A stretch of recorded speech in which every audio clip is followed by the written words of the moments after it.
Hello, students. In this video, we are diving into the world of prepositions. Let's learn together. Prepositions are words that show the relationship between nouns or pronouns and other elements in a sentence. They describe where, when, or how something occurs about something else. Now, let's learn the uses of prepositions. Uses of simple prepositions. These prepositions indicate location, direction, or time. For example, the treasure is in the backyard. Uses of compound prepositions.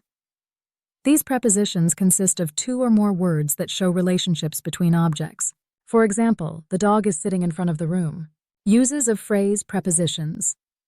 These prepositions are groups of words used as single prepositions.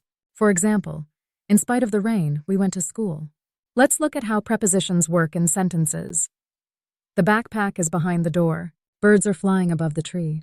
Now it's your turn to answer. Fill in the blank with the correct preposition.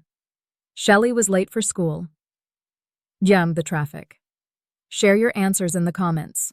The complete curriculum for Class 6 is available on our channel. Check out all the links provided in the description below. Please make sure to like, share, and comment for more such videos.